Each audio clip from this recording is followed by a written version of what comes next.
you're probably thinking about getting into investing. Maybe you got some extra cash and you want to invest it. But if you're new to this, things can get overwhelming pretty fast. And you're tired of watching your money sit in a checking account doing nothing. In this video, we will be going through the necessary steps involved to get started with investing. We will cover the steps and processes involved for the most favorable outcome. The first step is to get your finances in order first. You want to hear about which stocks to buy or how to make passive income. If you skip this step, you're building a house on quicksand. Here's what you need to do. First, pay off your high interest debt. If you have credit card debt charging you 18% or 20% interest, pay that off immediately. There is no investment on earth that's going to consistently beat a 20% return. Paying off that debt is your investment. It's like trying to fill a bathtub while the drain is wide open. It makes no sense. Second, build an emergency fund. You need 3 to 6 months of expenses saved up in cash. This is your life happens fund. Car breaks down, emergency fund. Lose your job, emergency fund. Medical bill, emergency fund. This keeps you from having to sell your investments at the worst possible time or go into more debt when something goes wrong. Third, stabilize your income and spending. You can't invest money you don't have. Get a steady paycheck coming in. Know exactly how much money is flowing in and out every month. Track your spending. Create a budget. Boring, yes. Necessary, absolutely. And here's the part nobody talks about. If you're broke or just starting out with limited funds, the best investment you can make isn't stocks, isn't crypto, isn't real estate. It's yourself. Learn a skill that makes you more valuable. Take a course. Get a certification. If you can boost your income from $30,000 a year to $60,000 a year, that's a $30,000 raise.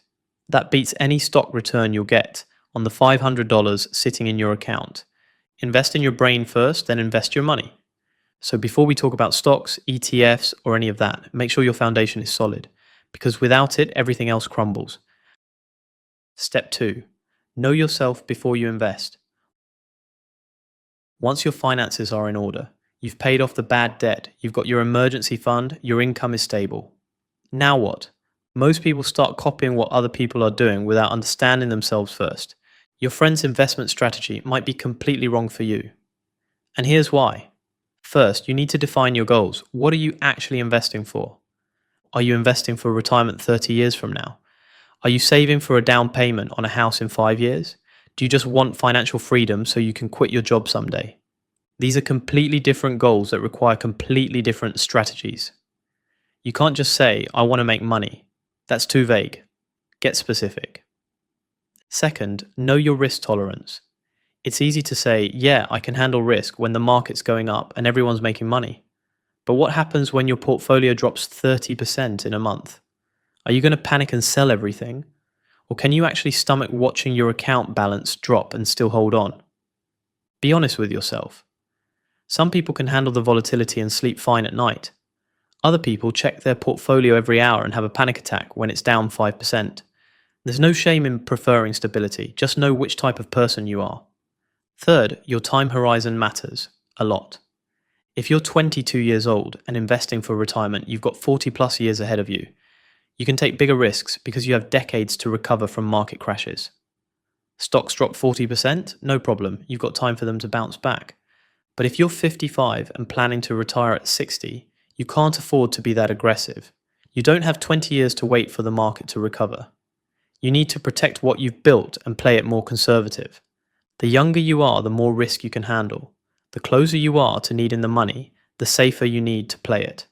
So before you invest a single dollar, answer these 3 questions. What am I investing for? How much risk can I actually handle?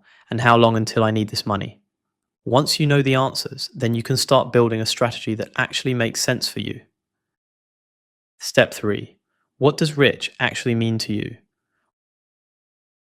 What are you actually trying to achieve? Because getting rich means something completely different to everyone. For some people, rich means security. It means never worrying about bills. It means having enough saved up that if you lose your job, you're not panicking.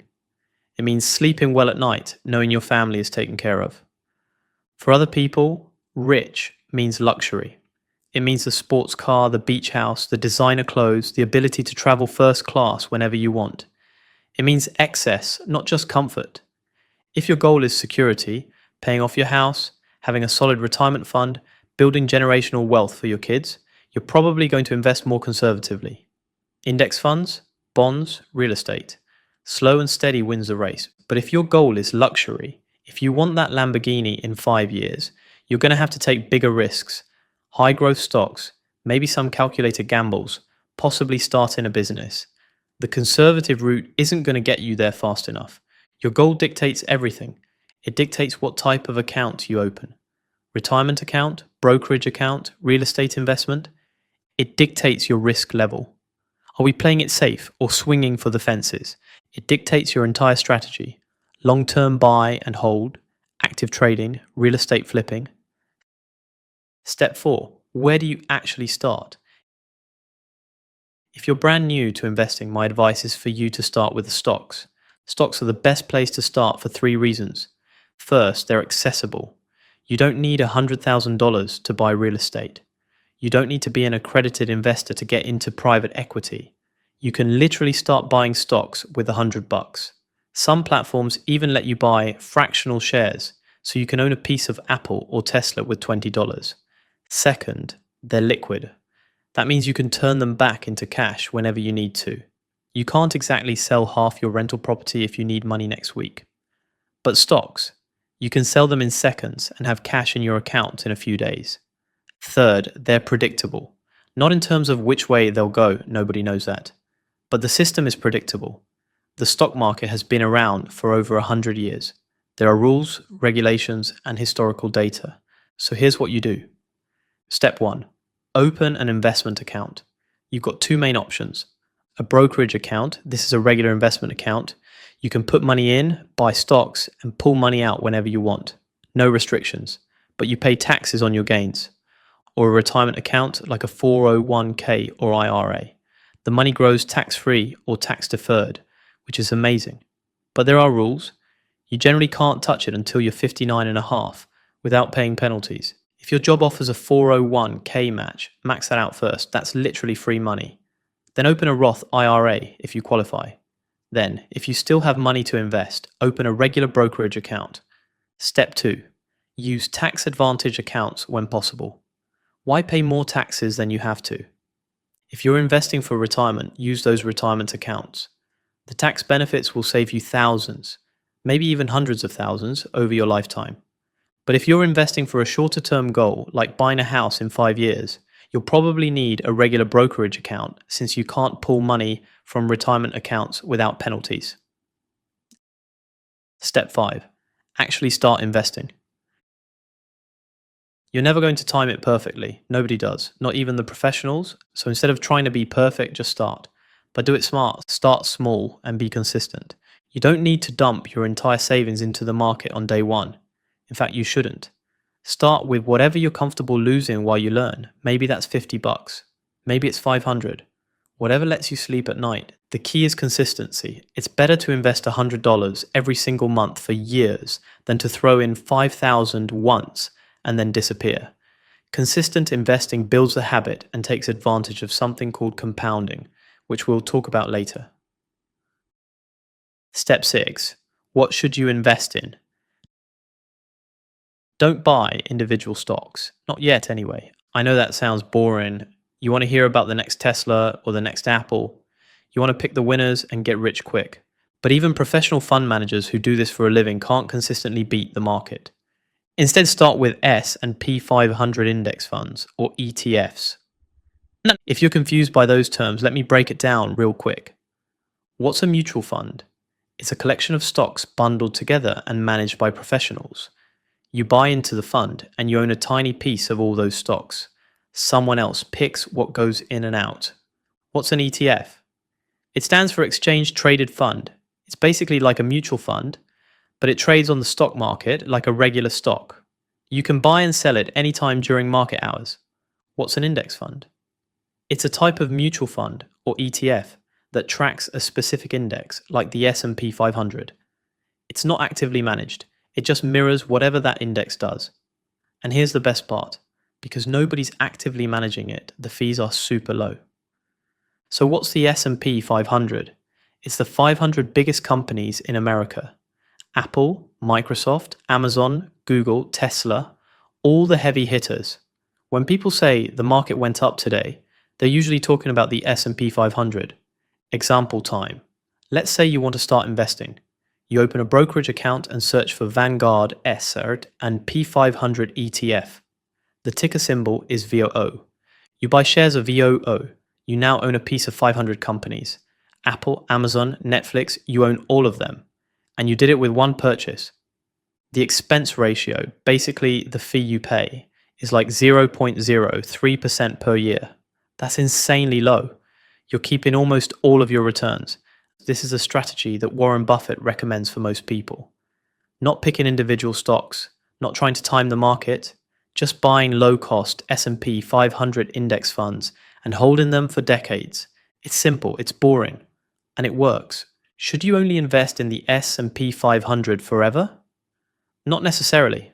As you learn more, you can branch out. Maybe you add international stocks. Maybe you pick a few individual companies you believe in. Maybe you explore real estate or other assets. But when you're starting out, S&P 500 index funds are your best friend. Step 7. Diversify beyond stocks over time. Okay, so you've been investing in S&P 500 index funds for a while. You're consistent. Your portfolio's growing. Nice. However, stocks shouldn't be your only investment forever. Once you've built a solid foundation, maybe you've got 50,000, 100,000 or more in your portfolio, it's time to start thinking about diversification beyond just stocks. Because different assets perform well at different times. When stocks crash, other investments might hold their value or even go up. Spreading your money across different types of investments protects you. First, real estate. We talked about this earlier, but once you have some capital built up, real estate becomes a serious option. You can get a mortgage on a rental property. Let's say you buy a house for $300,000. You put down $60,000 and the bank loans you the rest. You rent it out for $2,000 a month. That rent pays your mortgage, property taxes, and maintenance. And over time, the property itself increases in value. That's appreciation. So you're earning passive income and building equity. 2 income streams from one investment. Second, commodities like gold and silver. These are inflation hedges. When the dollar loses value and everything gets more expensive, gold and silver tend to go up. You're not going to get rich off gold, but it protects your wealth when inflation spikes or the economy gets shaky. Think of it as insurance for your portfolio. You can buy physical gold or you can buy ETFs that track gold prices, like GLD. Easy. The point is, as you grow your wealth, don't keep all your eggs in one basket. Stocks, real estate, commodities, spread it around. That's how you build a portfolio that can weather any storm. Step 8. Do nothing. Automate everything. The best thing you can do after setting everything up is nothing. Seriously, do nothing. Automate your monthly investments. Money goes from your paycheck into your brokerage account. Then it automatically buys your index funds. You don't touch it. You don't think about it. It just happens. Because the biggest enemy of investing success isn't the market, it's you. People panic and sell when stocks drop. They get greedy and buy when everything's skyrocketing. They constantly tinker with their portfolio, buying and selling, thinking they're being smart, and they lose money. A lot of money. The best investors, they build a system and let it run quietly in the background. Warren Buffett's favorite holding period is forever. He buys great investments and doesn't touch them for decades. You should do the same. Set it. Forget it. Let compound interest do its magic. Your job isn't to be active, it's to be patient. Step 9. Stay calm. When the market falls, the market will fall. It's not a question of if, it's a question of when. You're going to wake up one day, check your portfolio and see that you're down 20%, maybe 30%, maybe even more. Market crashes are normal and they're temporary. Look at history, the Great Depression. The market eventually recovered. The dot-com bubble in 2000 recovered. The 2008 financial crisis recovered. COVID crash in 2020, the market dropped 34% in a month. Then it fully recovered within 6 months and went on to hit all-time highs. Every single time the market has come back, and it's come back stronger. When everyone else is terrified, that's when stocks are cheap. When everyone's greedy and buying like crazy, that's when stocks are expensive. Your job is to stay calm, keep investing, and trust the process. Patience and discipline get rewarded. Panic gets punished. Thanks for watching. Check out our next video.